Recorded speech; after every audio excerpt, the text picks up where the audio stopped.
For thousands of years, civilization has been a destructive force, both ecologically and culturally. Deep in the abyss of the sixth extinction, the future of humanity and our other-than-human kin hangs by a thread. At this pivotal moment in time, we must reach back into the depths of the human story and uncover our mistakes. I invite you to go with me down the rabbit hole as I seek out the silenced, forgotten, buried, abandoned, and demonized stories and practices of regenerative, egalitarian, place-based cultures. There is still time to reconnect with what we have lost, to restore our broken relationships to the land where we dwell, and to remember the human place in the wild.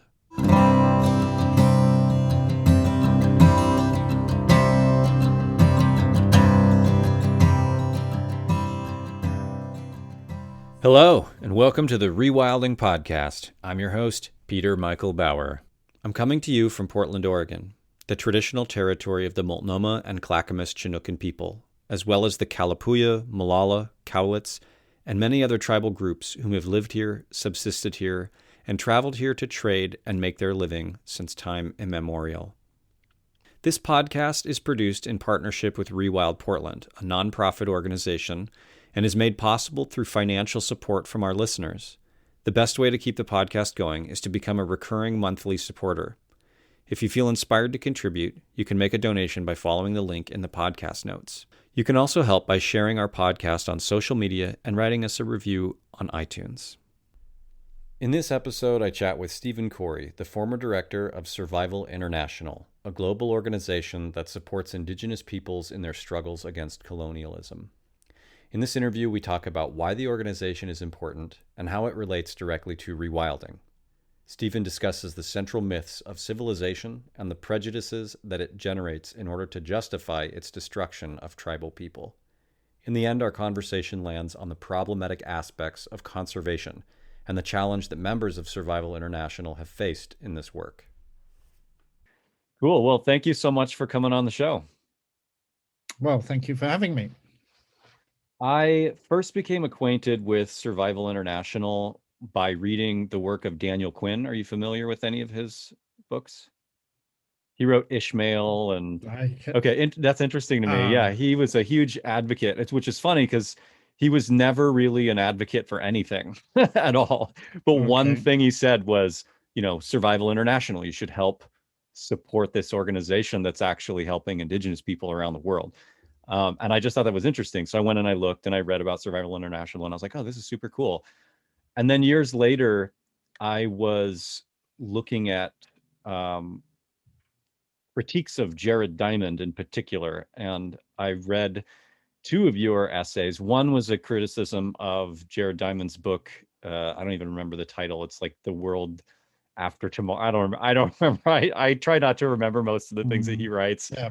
I'm not a huge fan of his. And obviously I was stunned and just really excited when I found your critique because it was just such a very good takedown. Of course, I'll link to it in the podcast notes. And then, of course, in that, I think there was also a link to your criticisms of Steven Pinker as well. And both of those two, are just sort of the antithesis of what I think of when I think of my interpretation of rewilding. And so, yeah, ever since I kind of read into that, I really wanted to get you on the show because I know that, especially in the UK and now more and more around the world, the term rewilding is being used more for conservation biology. And I'm fascinated by this idea of how conservation is essentially like state mandated genocide in that it removes indigenous people from their lands. And one of my, the show is the Rewilding podcast. I've been using that word rewilding for a very long time. It emerged out of the Earth First milieu in the 80s, and it kind of diverged into two paths. One was the conservation biology path with like Dave Foreman, and the other was through anarcho-primitivism, which now is sort of called primal anarchy. The idea being that through civilization and the state, basically separated ourselves from indigenous life ways that were regenerative and place-based. And in order to get back to that, we rewild ourselves or rewild our culture and things like that. So it's interesting to see, that to me, conservation rewilding is actually sort of the antithesis of what I consider rewilding. And since you're one of the foremost experts and activists in this realm, I really wanted to get you on here to talk about the work that you do and talk about sort of the problematic aspects of conservation as well. So with that said, do you want to explain a little bit about what Survival International does? Yeah, well, Survival was started 50 years ago, a bit over 50 years ago, by a group of people who had seen what was going on, particularly in Brazil. And they didn't know what to do about it, but they saw there was a really acute problem with the destruction of the indigenous peoples living in Amazonia and, of course, of Amazonia itself. So they thought, well, we need to do something about it. And the organization was born.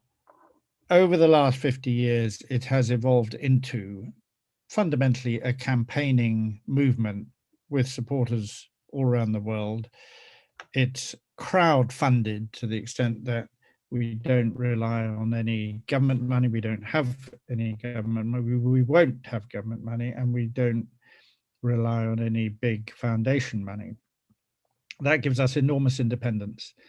And what we do is basically trying to oppose the crimes, the land theft, the land grabbing, the invasion of indigenous peoples' territories. So oppose the crimes coming from our, in inverted commas, our society, and try and stop them.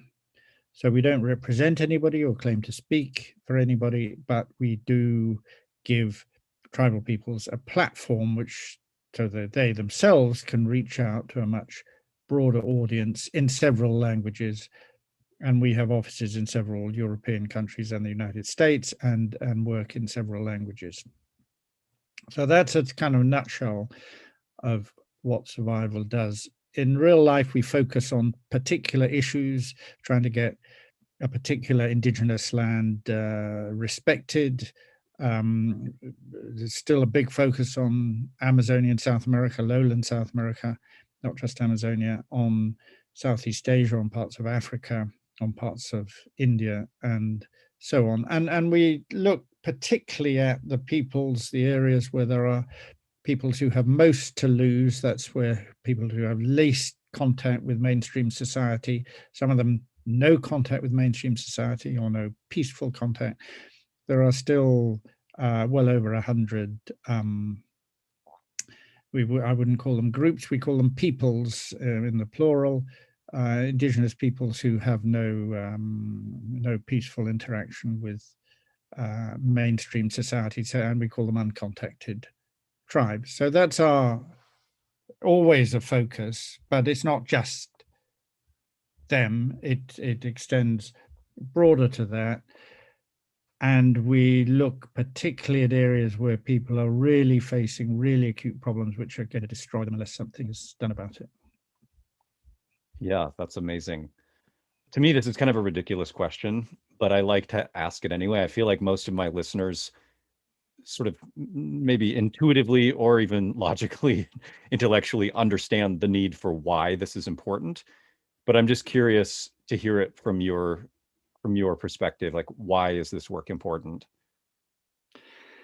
Yeah, I think you can look at this from different angles. There's obviously a humanitarian issue. These are peoples with a plural again, many of whom are facing total destruction. So it's genocide, and genocide doesn't necessarily mean millions of people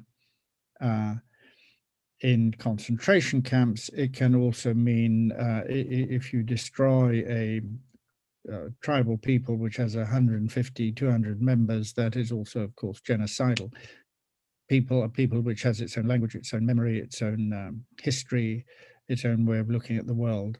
So there's an acute humanitarian side to it. It's also, of course, profoundly anti-racist in that we are looking at the peoples who are most different, quote, us, unquote. And if we can learn to live with them or make room for them, then we maybe have a better chance of learning to live with our neighbor in the same street who happens to be a different skin color. So there's a strong anti-racist element. There's a strong decolonization element, because what these peoples are facing still today, 500 years after Columbus, is a colonization, an invasion of their lands, and a takeover of those lands. I think there are wider things even than that. We now know that about 80% of the Earth's biodiversity is on indigenous peoples' lands. That's not accidental. And we would say that actually the Earth's biodiversity depends very directly on its human diversity. So if you have different peoples living in very different ways, you have a more biodiverse environment. And these peoples are experts at living in their environment, obviously, or they would never have survived. So there is a strong environmental advantage to ensuring these peoples survive and are able to thrive in their own lands and on their own terms. I think actually there's probably something which goes even wider than that, and that is the question of, well, what are human beings in the first place? I mean, this was an inquiry I myself personally had when I first became involved in this issue, which was nearly 50 years ago now. My question to myself was, well, what makes human beings human beings? And if you look at it seriously, and you look around the world and you look into history a bit, and you look at contemporary peoples who are living very differently, you find that the kinds of things we are told are common to humankind are nothing of the sort. Ideas like an obvious one is competition over resources. This is not the way most people live. Competition within societies, the idea of leadership even, is not common to all peoples, and indeed there are many peoples who are very strongly opposed and have a strong internal mechanisms to ensure nobody does adopt a leadership position. So there's a lot that we learn particularly in the West, about what is normal, what is the common elements of being a human being, which are simply not true. So I think it's important from that perspective also, that to appreciate the diversity of humankind and to encourage it and to want it to continue touches all these different things. And these are obviously very wide and deep issues. But let's not forget, at the end of the day, the humanitarian question, these peoples are being destroyed fundamentally by us, and there is immense avoidable human suffering as a result. It has to be foremost in our minds. Amazing. Thank you. I'm curious how you ended up getting involved in the organization. Yeah, well, as I say, I was these things started occurring to me nearly 50 years ago. I was traveling. I was a climber. I was in the Himalayas. I didn't have any money. I didn't have an expedition. I didn't have any equipment or anything. I had to live with the local people, the hill tribes, if I wanted to get to the mountains I wanted to get to. And so my initial impetus was nothing to do with the people at all. It was to get to these mountains. And I found myself in contexts which ultimately overturned my view of the whole concept of Western civilization. And I thought, or began to think, that this was an extraordinary thing, that we've been told a really very, very big lie about Western civilization. And that it is not only not what it says it is also very destructive. So that's where I was coming from when I discovered a recently formed Survival International in London, went along to a meeting and then volunteered, and have been there ever since. I have to say I'm currently CEO, but stepping down from that position in about 10 days after many decades, having reached nearly 70 years of age. So it's been my whole adult life's pursuit, if you like. And there's been an enormous learning curve, principally from tribal peoples themselves. And here we are. Yeah, thank you so much for all the work that you've done in your life. It's amazing. Well, it's also been, of course, fascinating. I'm extremely lucky to have been able to do it, to have had that privilege. Extremely lucky to have been to the places I've been to, and to have encountered the people I've encountered. It's also been great fun, and as I said, a great learning curve, which, of course, we're all still learning all the time. Yeah.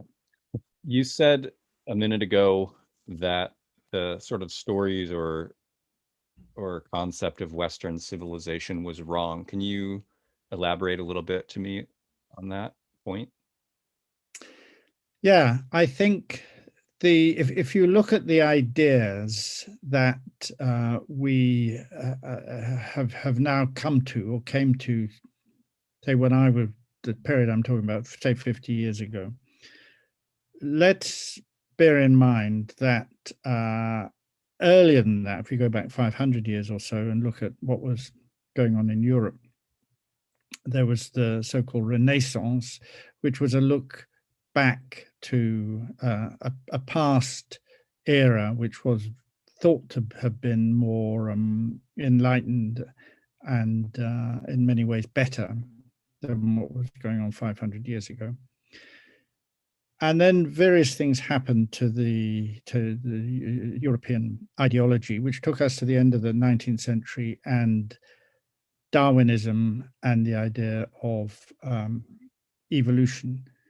That was then applied to human so-called races. So we start having the idea of scientific racism.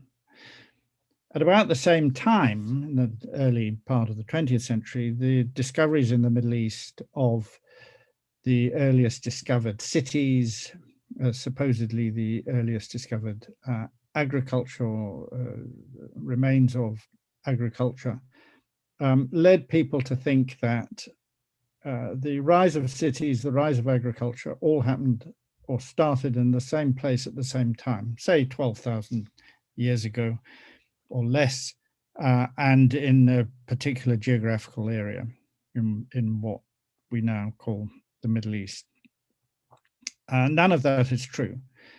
But when you linked those ideas to this idea of scientific racism and one racial group being superior in some way or other to another, the two made for this very toxic ideology or even theology and religious belief that the so-called white races were ahead of everybody else. Now, if we actually look at the evidence, none of that is true. That is to say, there was clearly agriculture going on way before then in other places. Often we don't know how long before. There's evidence of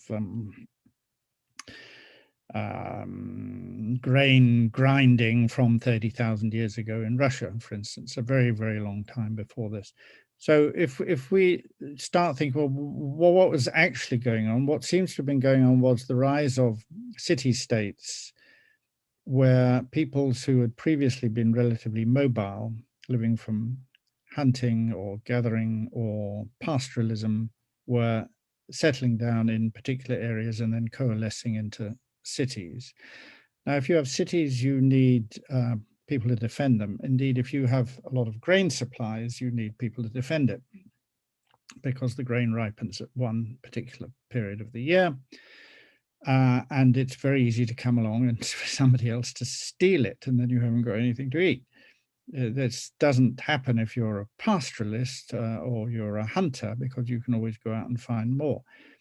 So the cities needed defense, needed armies, and you get this great specialization of occupation, and you start getting the kind of political leadership we now, and stratified political leadership we now think of as normal. This is all a very particular way of living, and it's a very narrow approach to life. What is interesting is it is presented, and people think it's the kind of culmination of what went before. They think it is more stable.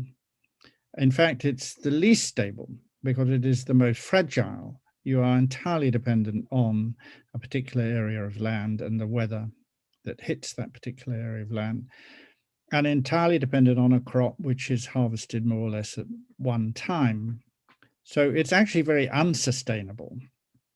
And I think the lack of that sustainability is something which we are now facing many thousands of years later, is actually, of course, there's pollution and industrialization and all the rest of it, but it really starts a long way before that, with the accumulation of wealth, the idea of wealth, the accumulation of it, the idea of defending it, the idea of armies, the idea of taxation and political states, and so on. And an awful lot of people in the world today actually live somewhat outside of this. And I think it's very easy to forget that. So that's by viewing Western civilization as fundamentally a lie, that is what I'm trying to get at. So in that sort of idea, when we hear people like Jared Diamond or something along those lines, where he has this idea of, how societies choose, quote unquote, to fail or succeed. And in thinking about how the state interacts with indigenous people, it's often framed as sort of a salvationary measure for, in regard to the myth that you're describing. That myth is sort of used to back up essentially the genocide or the displacement of indigenous people. Can you talk about that a little bit specifically? Like, how has the state made conditions better or worse for indigenous people?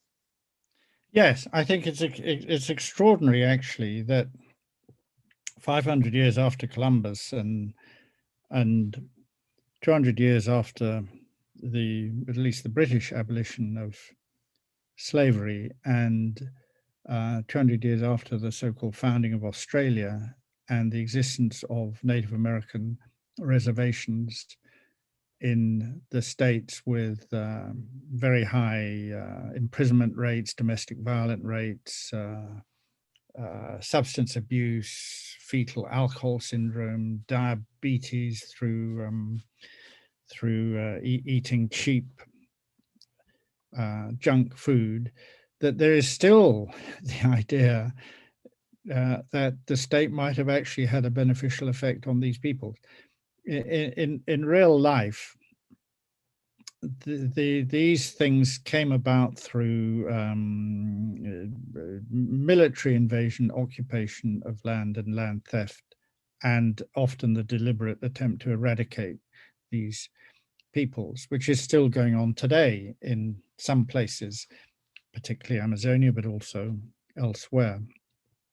So just seeing the state as beneficial is quite extraordinary. There's nobody with their eyes open who has been to these kinds of places could possibly realistically come out with this conclusion, unless they were really, really being blind to the evidence.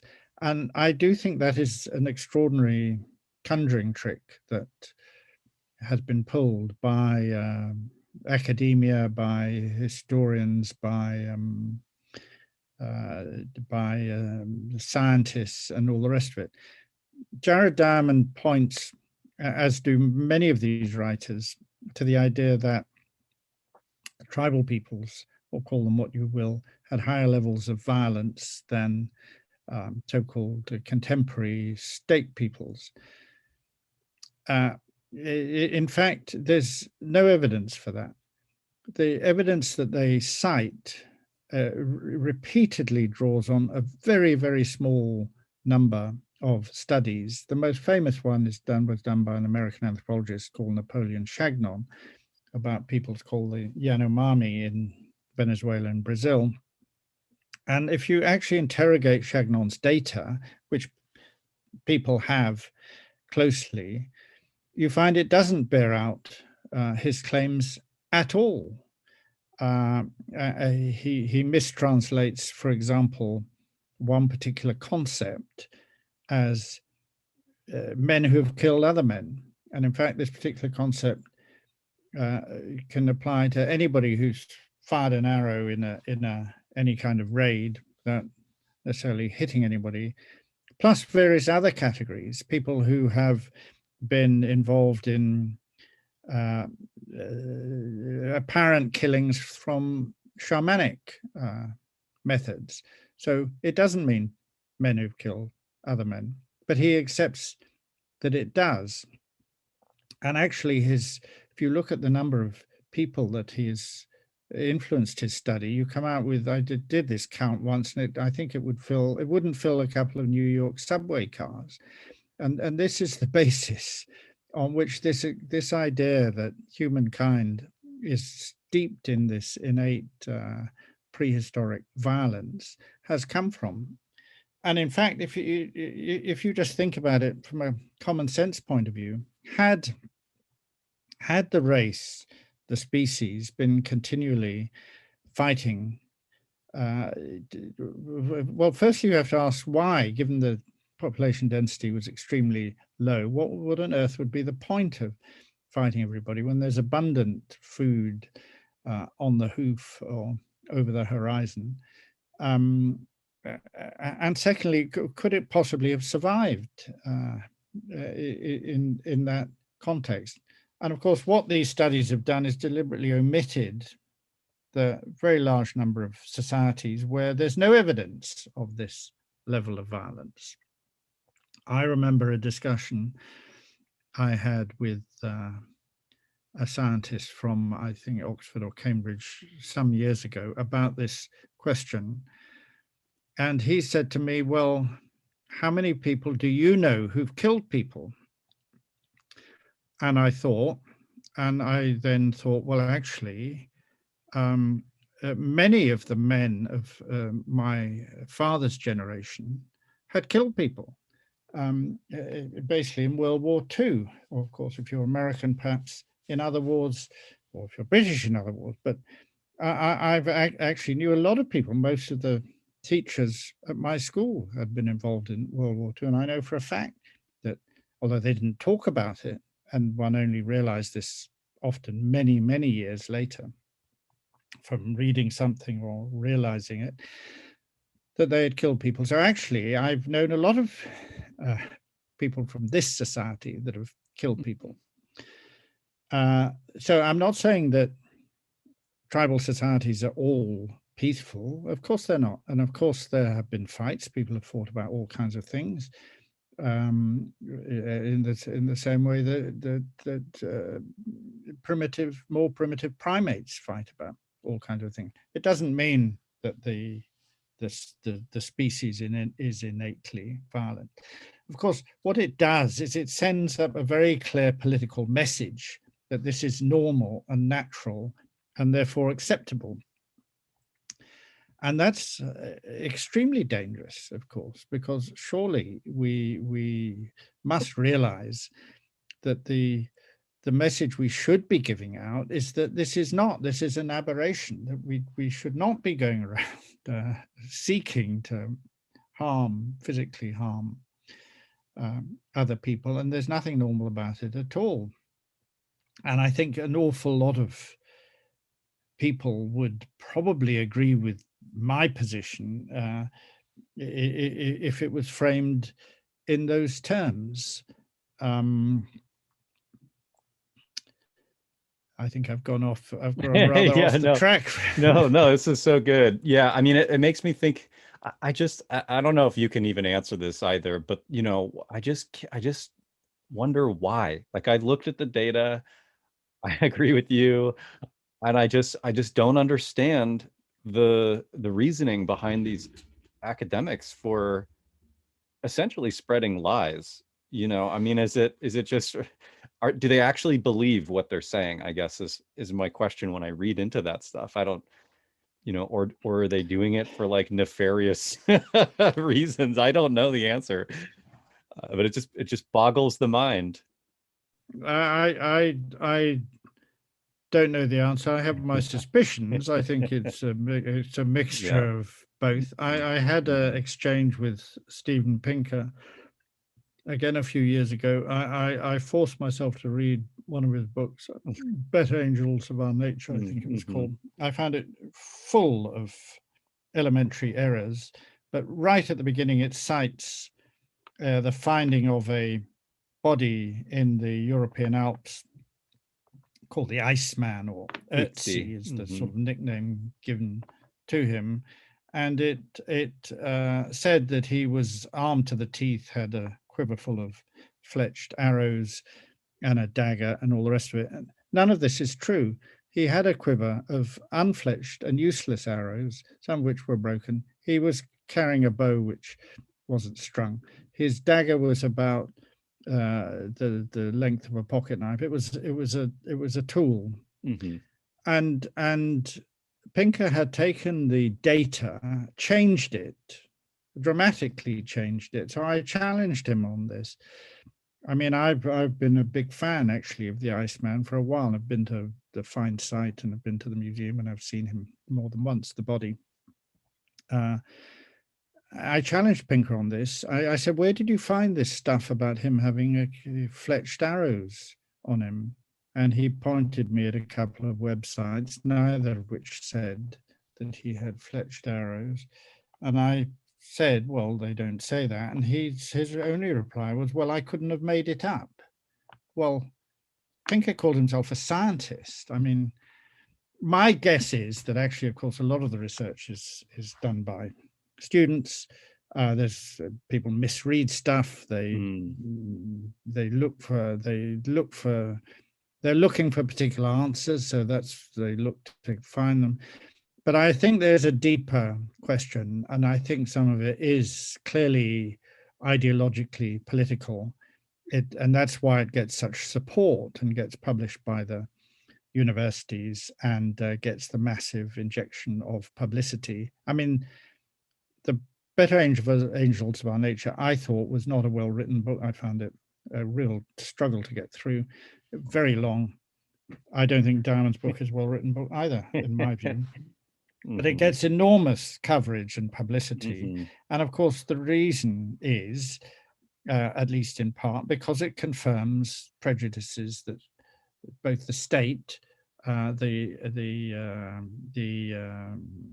elite, and the people in control want people to believe. They want people to believe that the state is a pacifying force for good, because they depend on the state being perpetrated in its current form. And if you challenge it and say, well, actually, the state is responsible for a great deal of harm to people, that can shake the edifice, which can threaten their positions. So the whole thing becomes, you don't need a conspiracy. You don't need people in a smoke-filled room to be sitting around deciding to deliberately tell lies. All you need is people who have the same ideological stance and are looking to support it through finding evidence that supports it. And you can find evidence that supports it, and you can find evidence which demolishes it. But if you actually want to know if you want to know what Ötzi was doing in the Alps when he died, almost certainly in a snowstorm, He did have a arrow in his back. It's true. We don't know how he got that. We don't know if it killed him. But he certainly wasn't armed to the teeth, and he was probably a pastoralist going over a pass with sheep in the way which has been done for 5,000 years and is still done over the same pass in the Alps. So either somebody didn't like him, or accidentally he was shot. he was shot with arrows, no doubt, but he was not on a raid as Pinker has depicted him. I mean, that is just impossible. Totally. Yeah. So I think there's an ideological position that promotes Shagnon's view of the Yanomami as being the violent people when they're not really. It's not to say they don't have violence, but they are not the level of violence that Chagnon would want you to think. And he, of course, was an anthropologist who went there as a young man when very few other people were there, although there were American fundamentalist missionaries there, which is how Chagnon got into the area. Missionaries he supported. Chagnon would have written a book about what he wanted to find, which is a very macho society, which it's highly dangerous to be in, portrays him as a hero. And he would come out and have written this. Of course, he wouldn't have expected it to become a #1 university text or a bestseller, which it then did. So suddenly he finds himself in the position of having to defend this stuff, which he would have had no idea about. So he went there looking for a particular kind of people, and of course he found that kind of people because they're the people he was deliberately trying to create. Exactly. And it would have surprised him, I'm sure, going in the 60s to realize that other people were going to go in, they had already been in, other people were going to go in and come out with completely different conclusions. He would have thought, well, he would be able to get away with it. It was written initially as a graduate thesis. So some of it's accidental, some of it is contrived, some of it's invention. The question then is, well, what effect does it have on not only people's beliefs, but on, in this case, the Yanomami themselves? Chagnon's work has been cited by Brazilian officials as a reason not to provide medical care to the Yanomami when they are faced with epidemics coming in from outside. So, and indeed, I remember 50 years ago that there was a very prominent British anthropologist who wrote to me at the time and said that the Yanomami don't deserve to survive. Wow. And this is from somebody who'd never been there, had simply read Chagnon's book. Wow. So the effect of saying these things can be dramatic. And that, of course, is, in my view, entirely immoral and unacceptable. Yeah. Yeah. Yeah. I mean, it makes me think of, when Chagnon was elected to the board of the National Academy of Sciences here, and Marshall Salins put in his resignation. He was just like, nope. And I just can't, it fascinates me that, there's this interest in, I'm fascinated by the idea of anthropology itself being both a tool for dismantling the myths of civilization, and yet at the same time, one for solidifying them. Like, it's this weird sort of double-edged thing where when you study another culture, you can be changed by it, but then also you can use it to reinforce your own cultural values at the same time. And I'm just fascinated by that. Yes. The discipline itself, if it is a scientific discipline, I mean, I know somebody who worked with anthropologists for his entire career, who wasn't himself an anthropologist, And he told me at the end of it that he had decided that anthropology was actually a belief, which I thought was an interesting observation. Anthropology can be whatever you make of it, and from its earliest days, there have been people trying to impose a vision of human development, which portrayed people as fundamentally nasty, and the contrary vision, which portrayed people as fundamentally supportive of each other and collaborative. And of course, the real reality is you have both. You have different things, different aspects being predominant in different periods of history and different places and all kinds of things like this.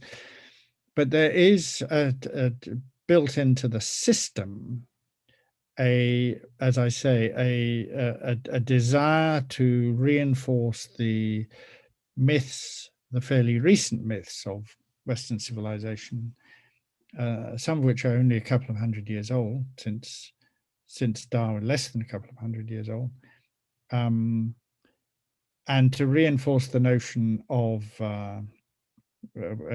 certain people being in some way or other superior or more advanced than another. And this is now couched in different terms since the Holocaust and its horrors, and it's not couched in quite so overt terms generally, although a lot of people still believe that, you know, Black people are intellectually inferior, for example. That belief hasn't gone away, but it's no longer presented like that. But there's still the idea that modern means, Western so-called democratic ideals, largely white, and a structure in society in which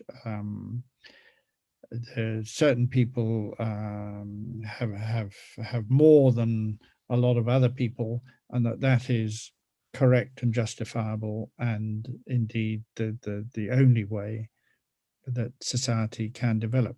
Particularly acute in the States, but you find it elsewhere too. I mean, I don't think it's. I think a part of this, if you look at, say, Trump's, it seemed to me that listening to Trump, which I do because I did, because I like reading and listening to the people who are saying the contrary point of view. It seemed to me that Trump's worst insult for somebody was a loser.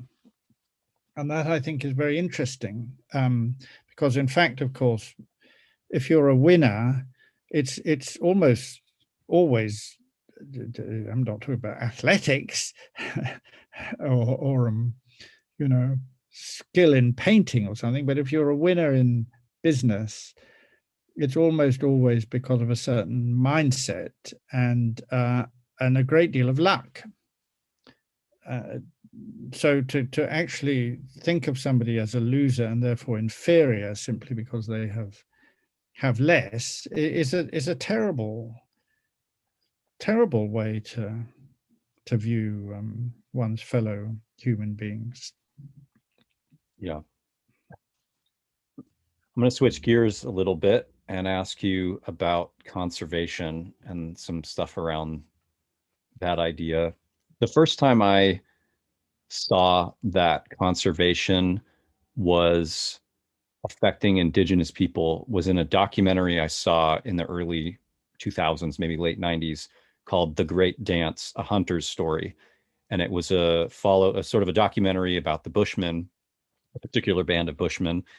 And one of the things that they wanted to show was a persistence hunt where the Bushmen will chase the deer for hours until the deer is exhausted, because they're more sprinters and humans can do long distance running. So they just exhaust the deer until they can walk up and put a spear into the deer. And the first time they tried to do this, the persistent hunt lasted around 3 hours. And at the end of it, the deer actually had ran into a conservation zone where the Bushmen could not follow the deer to end the hunt, or they would have been arrested for poaching, essentially. Even though those lands are their traditional hunting grounds, there was this imposition of conservation. And I had never really thought of that before in terms of the imposition of that, even though I grew up in the United States, which is essentially the entire country is that, aside from reservations, right? Um, I had never really thought about it in that perspective before. And so I'm curious to hear your thoughts on conservation, and in particular, this idea of I'm not sure if you're familiar with conservation rewilding, the idea of removing people and letting an area go quote unquote wild, as if humans weren't intentionally changing landscapes for them, for their own subsistence and things like that. What are your thoughts on that? Yeah, well, I'm glad we've talked about the lie of civilization already, because it's very similar in conservation. There's a big lie in conservation. And it's interesting that you encounter this problem only in looking at a film about people in Southern Africa, many thousands of miles away, because the problem actually starts in the United States, and it starts in Yellowstone and Yosemite in the 1860s, time of the so-called Indian Wars, when Native American peoples were being forcibly constrained in reservations or simply destroyed and being pushed off their land which other people wanted. And some of the people who wanted that land were trophy hunters. And the big, you look at the famous names of American conservation, including Theodore Roosevelt, was one of the biggest trophy hunters. And they wanted to preserve the herds for themselves. So they didn't want subsistence hunting. They didn't want people hunting for food. They didn't want Native Americans hunting, or, for that matter, poor colonists or poor settlers. They wanted only the rich people were hunting for the horns and the trophies. So they wanted areas which were restricted and where only they or people like them could go. So in a place like Yosemite, you have an area populated by different Native American peoples for many thousands of years, as far as we know. And they are managing, as you say, the landscape. They're changing the landscape. They're ensuring there are stands of oak trees in a convenient place to provide acorns for their food. They are encouraging animals to come down into the lower valley so they are easier to hunt. There's all kinds of ways in which they are changing the landscape. The settlers turn up and they don't see that because they don't notice. As far as they're concerned, land which is productive means farmed in a European sense, plowed and all the rest of it. So they don't see the fact that this landscape has been changed. So they see it as wild. And they also want to get rid of the people because they see them as primitive and hostile, potentially dangerous, and of course just in the way. So they get rid of them. And that's where the national park movement starts. And that was exported to Africa at the beginning of the 20th century, where exactly the same thing happened, and peoples were removed from the lands they had traditionally used for in living memory and longer. And it's still going on today. In Congo Basin, there are big conservation organizations like WWF, which are actively whose rangers paid and trained by WWF are pushing people off their land. They are beating them up, torturing them, sometimes killing them, imprisoning them on suspicion of poaching, which sometimes can mean just going and collecting firewood from land you've always lived on. So it is an acute problem. And it's set to get worse from two angles. One is that there's now the move to create 30% of the world as a protected area. So double the size of existing protected areas. The place they have their eyes on is largely places like Africa and Asia. They're not talking about Europe or the United States. And exactly the same thing is going to happen. That is, wherever these protected areas are made, the peoples are disenfranchised or destroyed. So there has to be an awareness that conservation as practiced so far is completely the wrong way round. It is destroying the people who have not only lived there, but managed this landscape sustainably for a very long time. And unless that changes, the second aspect is that in some places, these peoples are actually quite numerous and they don't like being pushed around. And there will come a time when they simply stop and start cutting the fences and going back in and invading the protected areas. And this is already happening in parts of East Africa, for example. And ultimately, they will win and they will push out the protected areas in the same way they pushed out the European colonists. So unless conservation gets its act together pretty damn quick now, it is basically sowing the seeds for its own destruction. And we will see no more protected areas at all in Africa, I would say, in 50 years, unless this situation is resolved. How it can be resolved is actually very simple, but there's a big problem in it. It's simple because these conservation organizations have really enormous assets and power and money. They are heavily funded by governments, by big foundations, by corporations, including the most polluting corporations. And then they ask for your dollars as a donation as well. Now, what they should be doing is going to these areas and saying to the people, look, we have power and we have money. Do you want us to help you protect your land from industrialization, for example? If so, you tell us how we can do that, and we will make our resources and our abilities and our experience available to you under your control. I'm not saying that wouldn't be complicated. Of course it would be complicated, but the existing situation is complicated. Right. So that is the solution. And the problem with it is, when I've put this to people who've known about conservation for a very long time, they have said to me that is the last thing they will agree to, because it basically puts the power on the other foot. It gives the power away. And what they want is the power and the control.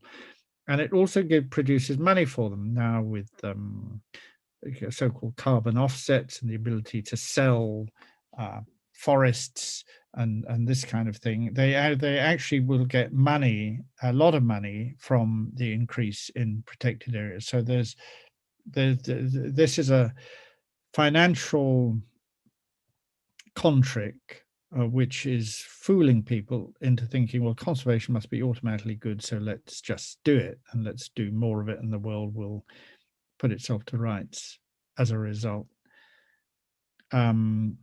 Protected areas do nothing to mitigate climate change.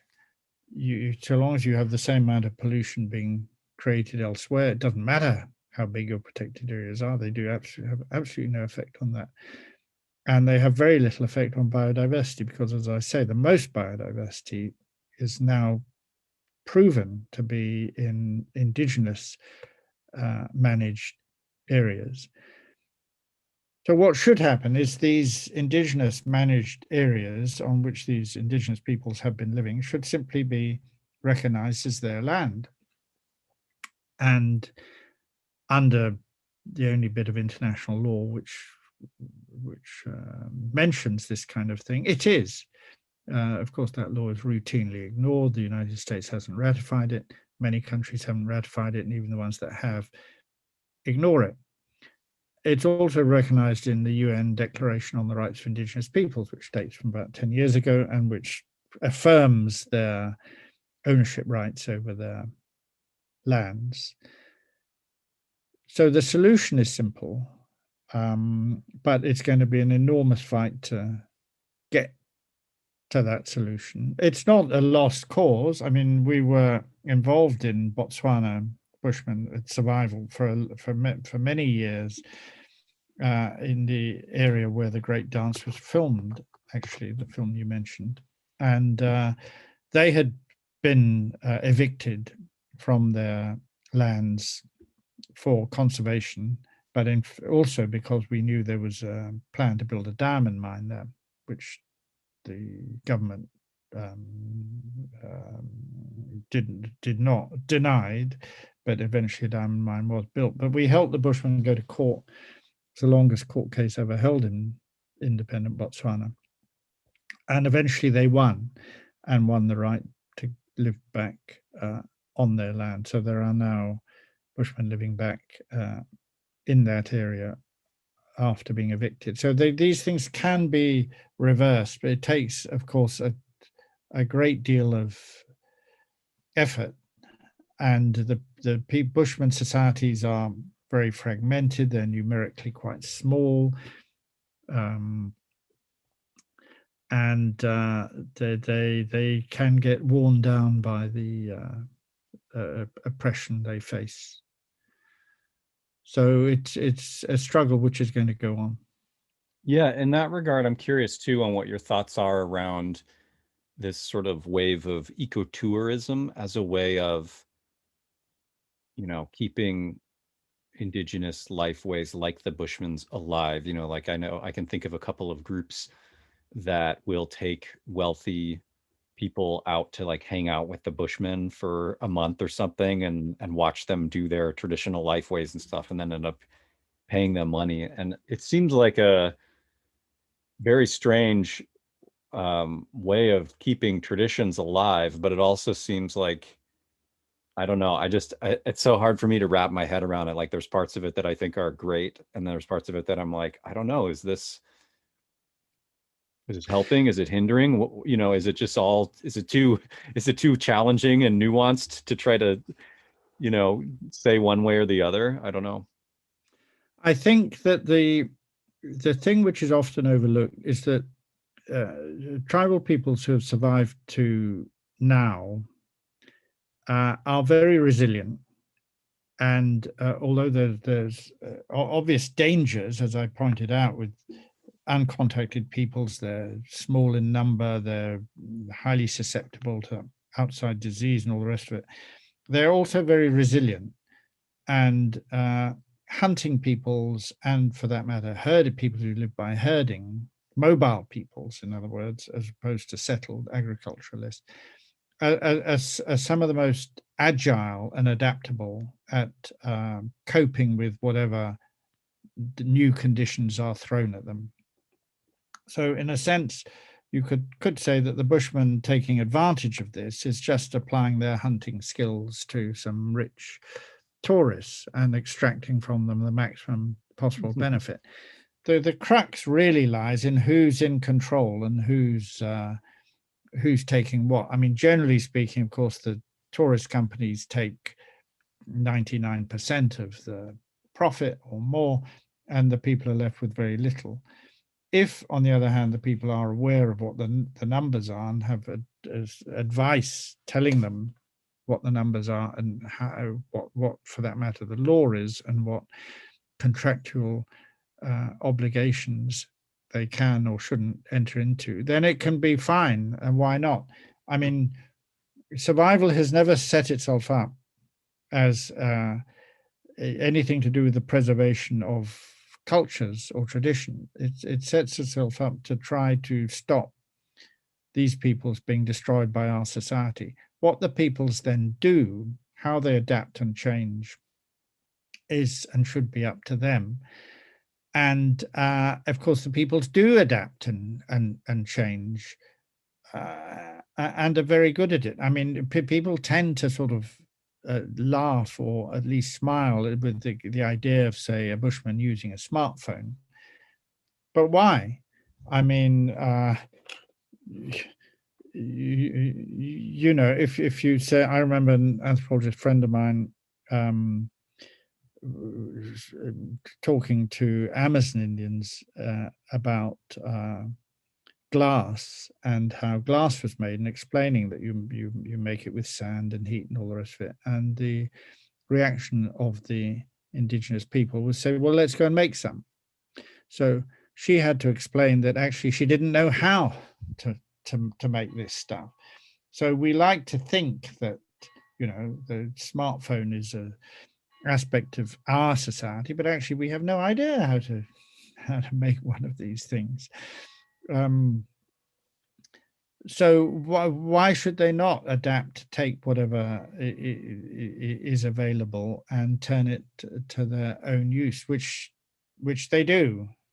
And so I think it can be fine. I think there's a question over, you can interrogate questions like authenticity and all the rest of it, but if people are aware that the people perhaps who are being most exploited are the rich tourists rather than the bushmen, it depends on who's controlling the shots, really. Yeah, that's awesome. That makes a lot of sense. Well, I guess I just have one more question for you, which is, what's the best way for people to get involved both locally and globally in the kind of work that Survival International does? I suppose the easy answer to that question is to follow Survival International. Look at its website, look at it, get on its mailing list, look at its social media, react to its social media. As I say, we operate in several languages in several countries, including the United States, out of Oakland in California. I think the more in-depth answer is that people should interrogate. I mean, people listening to this podcast have either switched off a very long time ago thinking this is all a lot of rubbish. Most likely not. This is on par for the cast. So, yeah. And the ones who haven't made it I would just urge people to interrogate their own prejudice, to look at, you can now find it's easier and easier with social media and the internet and all the rest of it to find different perspectives. If you're told that if you buy something because it's FSC certified forest produce, interrogate what that means. You'll find out it's another contract. It doesn't mean anything. If you buy something because it has a WWF logo on it and are told it's great for wildlife, interrogate that. There's material out there. If you look for it, they try and suppress it, but there you can find it. And don't buy it because it's got a WWF logo on it. Or, get onto WWF and ask them why they are abusing human rights in various countries, particularly if you're a donor. And I would guess that there are a lot of people, and I know there are a lot of people who support Survival International that see themselves as being environmentalists and supportive of conservation. And there are undoubtedly people who have and probably still do support also these big conservation organizations. We get letters from them saying, why are you attacking WWF? And we try and respond and say, well, it's because WWF are attacking tribal people. Mm-hmm. And if you're a donor to one of these conservation organizations, you're in a very good position to interrogate them and say, why are they doing this? And shouldn't they get up to date and stop behaving in such a primitive, aggressive, and violent way? So I think, and of course, different people will have different amounts of time. They can look into these questions. I'm not suggesting everybody sets themselves up to become an expert. I know that's unrealistic. But at least interrogate, question what you are told. And if something doesn't sound quite right, then it probably isn't.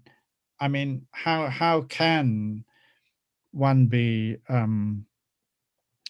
British and not see what the British Empire was doing to people? How can one be American and not see what the destruction of Native Americans did to them? And the story is now well known of Wounded Knee and all the other massacres which if you go back 60, 70, 80 years, weren't well known. Part of the history is now exposed. It's out there. It's acknowledged. The enforced boarding school programs, all the various ways in which the state tried to destroy these peoples in one way or another. That is out there, and I think people should be better informed. They should then ensure their children and the teachers are better informed, the education is better informed, and we need to start realizing that nobody's saying, oh, all the white people should get out of North America. Nobody says that, but there should be an acknowledgement that this is a stolen continent, and that there have never been and could never be reparations sufficient to compensate, but there can be an acknowledgement of what went on and a rejection of the same thing being foisted on peoples today, which is still happening.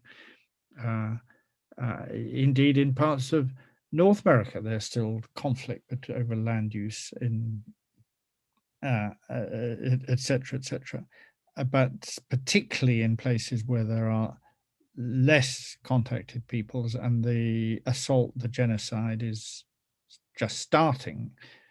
We need to work to stop this. So get informed, look at Survival International's material. There are other groups. I would say Survival International's material is better. Of course, I'd say that, but it's been going longer.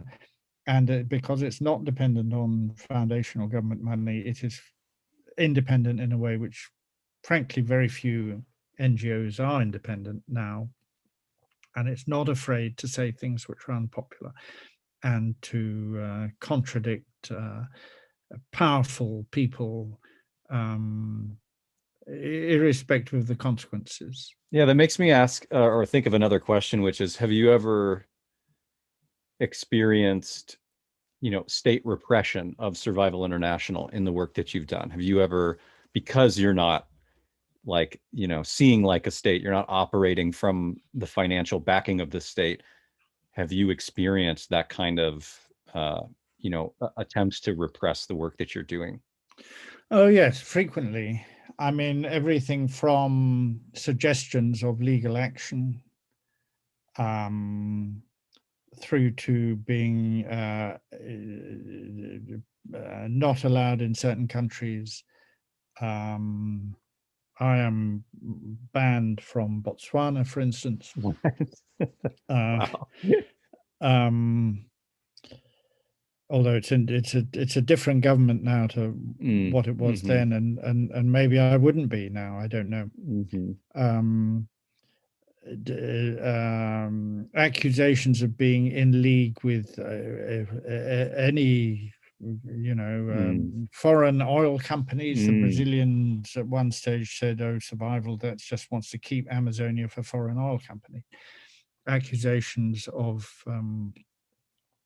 being in league with insurgents, with communists, we've had every variety of that.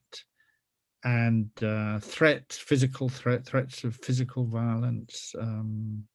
We've had people being shot at. Probably they weren't the target. They were actually indigenous people who were the target, but they were in the vicinity or in the same car or whatever. That goes with the territory. I don't think that's unusual or unexpected or anything to be particularly anxious about, actually. I remember saying to somebody I was traveling with who happened to be a woman police officer, English, and I said to her, yes, well, I've had death threats I was explaining what my work was, and she said, oh, there must be a lot of people who don't like you. And I said, yes, well, I've had the occasional death threat. And she said, oh, well, I get those every Friday evening, actually. Doing sort of crowd control and things like this. So I don't think that's unusual. as I say, it's to be expected. It's not. We're not achieving anything unless we're upsetting people. We're trying to change the status quo. The status quo automatically, large number of people trying to maintain it. So yeah, we're going to get that level of hostility and opposition. And if you say, if you start questioning the founding myths of Western civilization, perhaps less now than 50 years ago, but you encounter hostility. You're challenging people's very deep-seated religion, actually, and you're going to get a lot of hostility for it. Yeah. And you have a book, Tribal Peoples for Tomorrow's World. Yes, this is. I wrote this as a kind of guide. I had in my mind somebody who knew nothing about the subject and was casually interested only, and just wanted an overview, a kind of guide, a sort of beginner's guide, really, to the subject of tribal peoples. So that's why I wrote it, and it's couched, I hope, in language which was accessible to everybody, and does not use academic jargon or and it's written more than 90% of it is from my own experience. And there are a few things thrown in from elsewhere. I've obviously, in the course of 50 years, talked to and visited a lot of tribal people, talked to thousands of people from all kinds of backgrounds, obviously tribal peoples themselves, also missionaries, government agents, anthropologists, colonists, neighbors of tribal people. I mean, really a large number of people. And so it's an attempt to synthesize from that what I found most interesting, most pertinent, how we should view these peoples. And I don't know if you've read it, but well, perhaps I shouldn't say this. I take very great. I make sure the word culture, for instance, is not mentioned at all until very late in the book, because I think it's very important that we realize we're not talking about keeping cultures alive. We're talking about what's happening to people and peoples with their own, culture, with their own language, with their own view of the world, and their own experience, a vast experience of living in all kinds of ways. Let me just touch on that briefly. I know we're nearing the end. The view, say, take uncontacted peoples living in Amazonia today. People say, people assume, well, these peoples live by hunting and gathering, and they live in the tropical forest, and they've always lived in the tropical forest.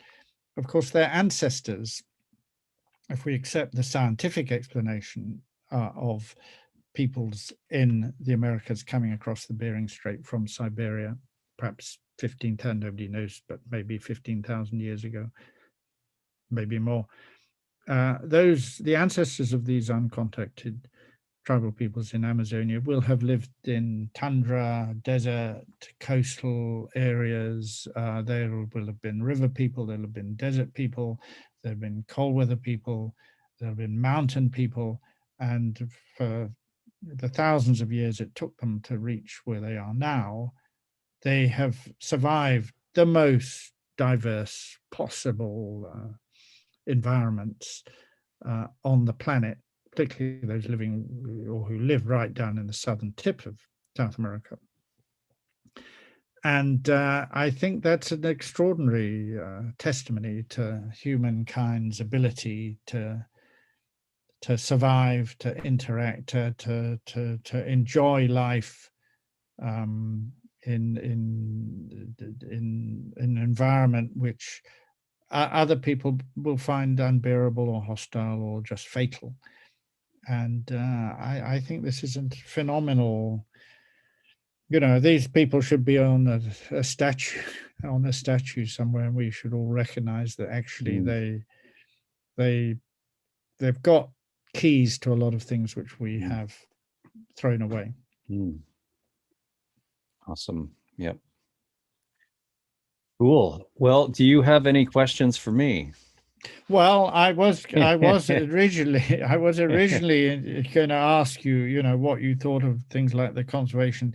I mean, obviously, Western North America is very much the stomping ground of a lot of conservationists, and with all the wide open spaces and the background and the history and John Muir, et cetera, et cetera, et cetera.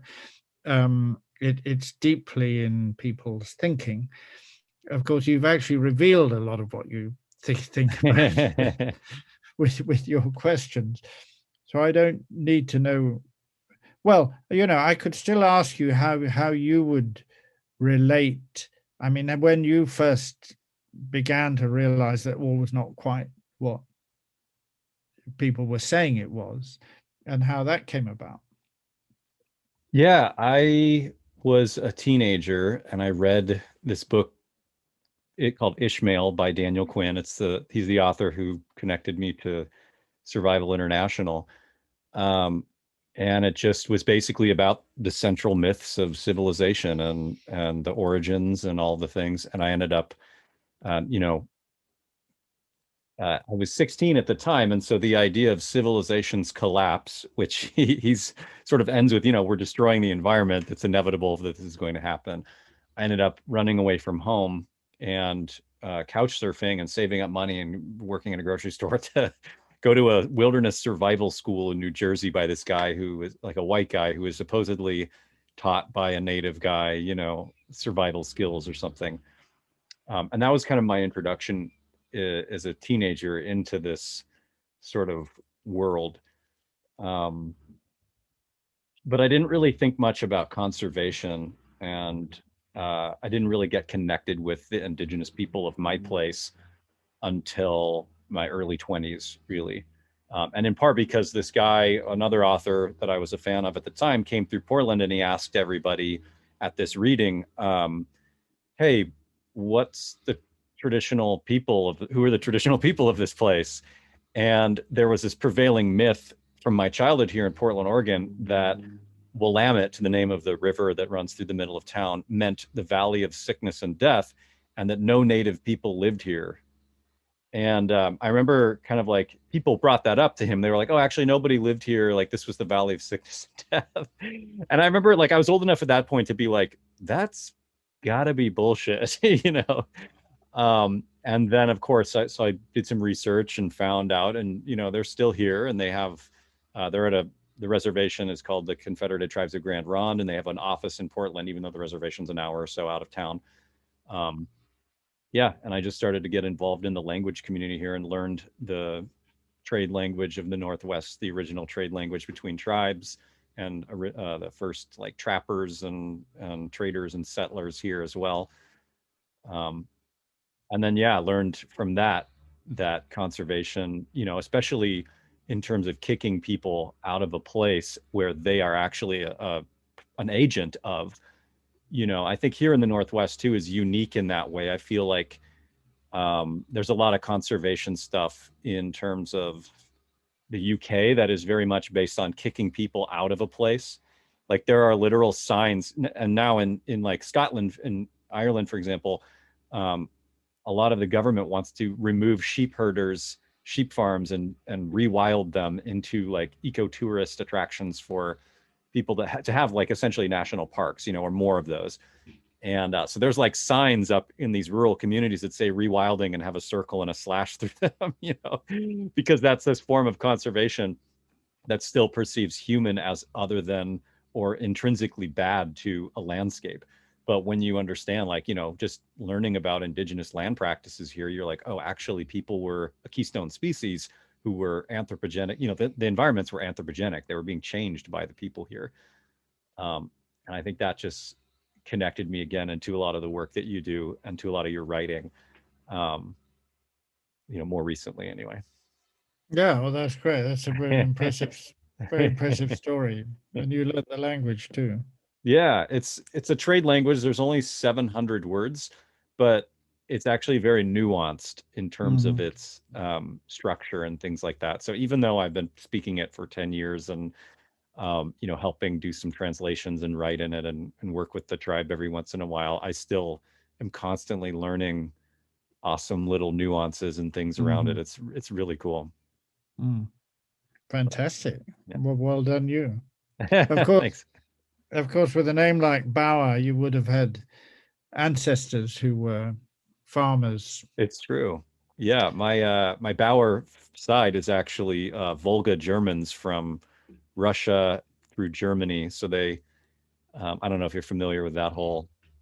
It's an ethnic group that was brought to Russia by Catherine the Great to basically colonize the Eurasian steppe into an agricultural zone, and then eventually they got conscripted into the military after being there for 100 years, and so a lot of different villages plopped up and moved around the world, and so they're basically like settlers running from statecraft for thousands of years. But yeah, it's funny to have the last name Bauer and be sort of against agriculture as a statecraft anyway. Very good. Very good. Well, I think that's very interesting. Thank you.